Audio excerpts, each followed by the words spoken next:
Coming up next on ESPN, Lakers. Lakers. We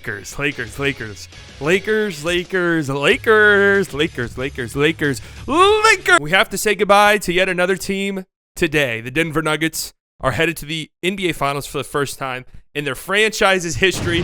The Los Angeles Lakers swept yet again a very interesting thing going with the Lakers where every time they fall behind 0-3 in a series, they get swept. It's like a 9 straight series or something like that. They fall behind 0-3. They end up getting swept. Kind of an interesting stat. But today we are saying goodbye to the Lakers. We will be talking about the Lakers because unless something happens between now and like the start of free agency, it will probably be the last time I talk about them for quite some time. The Nuggets, I spent most of my stream today congratulating them and talking about how amazing they've been as a team so far this postseason, but this entire season really in general. And we'll be talking about them a lot in the next 9 days. Because that's how long we have to wait until they play again. 9 full days. But in the meantime, let's say goodbye to yet another fallen soldier, the Los Angeles Lakers.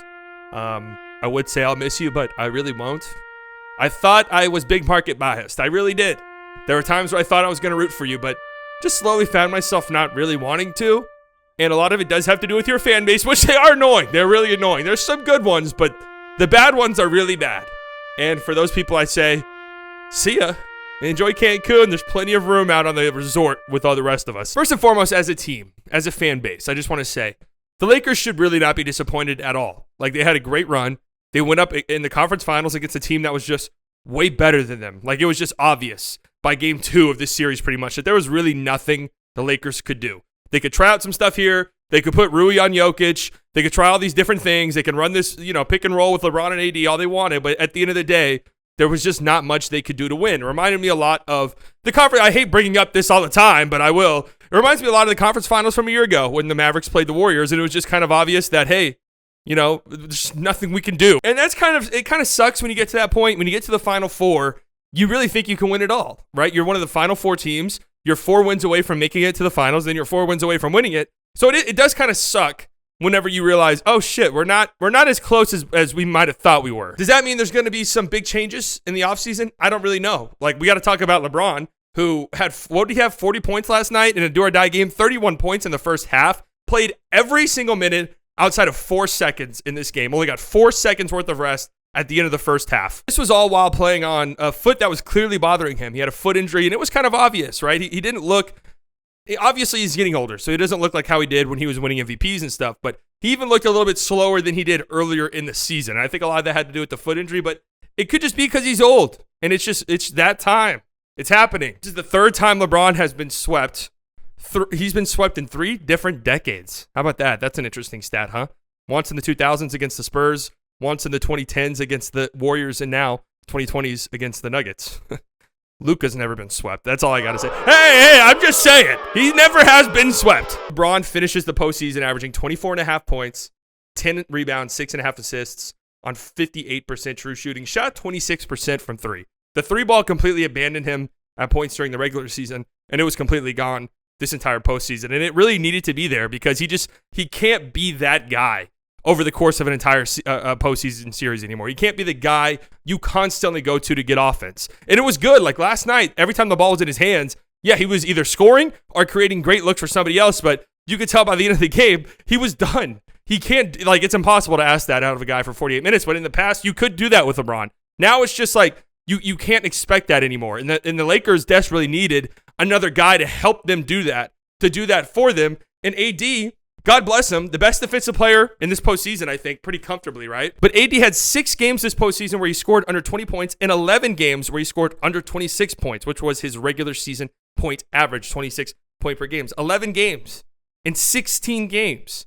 So in all but 5 games, he was scoring under his regular season average. And again, he was tremendous on the defensive end, and he did a great job rebounding. And I think he did good this postseason, but he's not, he wasn't the dominant offensive force that a player like LeBron needs at this stage in his career. So I don't know what that means for the Lakers. I don't know if that means they're going to go hard after one of those guys in the offseason or what the case may be. I really don't know. Because again, you made it to the conference finals, and that's great, and that's a good achievement, especially considering where you started the season. We'll talk about that here in a bit. But you weren't that competitive in the conference finals at all. I mean, the series was close. Windhorst said that it was the closest and most competitive sweep he's ever seen. There's never been a more impressive sweep That's what Windhorst said. What the fuck does that even mean? That's like saying there's never been a tastier piece of shit. It's like it's still a piece of shit. But if the Lakers go into the offseason thinking, okay, we made it to the conference finals, we're a Final Four team a year ago, we just kind of keep things together, maybe some things go our way, and we're right back into championship contention, and we can be a championship competing team a year from now, I think they're going to be sorely mistaken. The Western Conference is going to be much better across the board, and you got like a healthy season for the most part. Like AD missed some time, LeBron missed some time, but both of those guys were playing in the postseason, healthy. And that's kind of not always guaranteed with those two guys at this point in their career. Either way, though, the moves that they did make, like, definitely saved the season for them. And, you know, it's remarkable they made it this far. They started the season 2-10. And in their 10th loss, here was their starting five. Anthony Davis, Wenyen Gabriel, Troy Brown Jr., Patrick Beverley, remember that? Patrick Beverley was on the Lakers, and Lonnie Walker. And Russell Westbrook got 34 minutes in this game. Juan Toscano-Anderson got 13 minutes in this game. And Max Christie got 17 minutes. So to go from that to the Western Conference Finals, I mean, that deserves a round of applause. It does. It does. They will tell you, like Lakers people will tell you, hey, you know, we wanted to win it all. And of course, once you get to this point, you do want to win it all.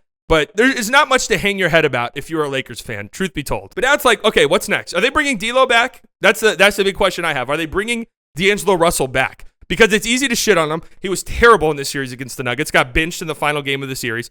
He was just absolutely awful. But if you look at what he did once he got brought over, like, he was a big reason why they made it this far in the first place. In the regular season after the trade, the Lakers were a plus 12 when D'Angelo Russell was on the floor. A plus 12, not plus 2, not plus 6, a plus 12. That's like dominating teams, right? And he had moments this postseason where, you know, he had big moments against the Grizzlies. He had big moments against the Warriors that sort of propelled the Lakers to wins. And yeah, he was terrible in the series against the Nuggets, but I'm very interested to see what they do with him. Because if you lose him, you're going to have to replace that production.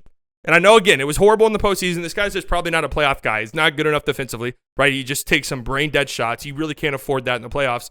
But in the regular season, it's nice to have a guy like that who can take a game over every now and then, who you could put the ball in his hands if LeBron's not playing or AD's not playing and be like, okay, we have a decent chance to win this game. It's not like an impossible win for us. They got to replace him. And that's going to be hard. Like, I don't know. I feel like they should bring D'Angelo Russell back. Truth be told. I feel like they should. I don't think it should be that expensive. You know, if they just go to D'Angelo Russell and say, hey, listen, man, we know that you think you're the guy. You're not really that guy. And you know you're not that guy. But if you come play with us again, like, you know, we could get the most out of you. And that's the thing, is we could get the most out. Like, we go in. I know what you're probably thinking. Why the hell is this guy going to bat for D'Angelo Russell? I'm not. I think he's terrible. I think he sucks. I wouldn't want him within 10 feet of my team. But I've heard the rumors. I've heard the talking, the rumblings, that D'Angelo Russell could come to the Mavericks. I'm putting effects on it right now. It's not happening. Lakers, you want D'Angelo Russell. You will keep him. You will not include him in a sign and trade for Kyrie Irving. You don't need Kyrie Irving. You need D'Angelo Russell.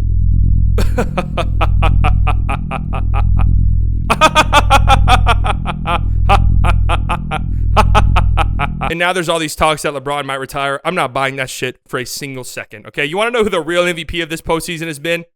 PR teams. Giannis becomes one of the few 1 seeds to lose to an 8 seed in the first round of the playoffs. What does he do immediately after the game? Goes on a huge rant about how there's no failure in sports. Everybody eats it up. It's all anybody's talking about for the next few weeks, right? Boom, mission succeeded. We're not even talking about that anymore, okay? Then LeBron loses, gets swept again in the postseason, and after the game, he's hinting that he might retire. There's no way in hell LeBron's retiring, and then that's all anybody's talking about today. Great PR maneuvering.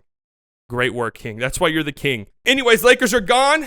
Interested to see what they're doing. Moving forward, the Nuggets are in the finals. Congratulations to them. Jokic, you are a god. Jamal Murray, great story. MPJ, you have ascended. Aaron Gordon, great game last night. Super happy for this team. Super happy for Michael Malone. Super happy for the city of Denver. I'm not jealous at all. Fuck you.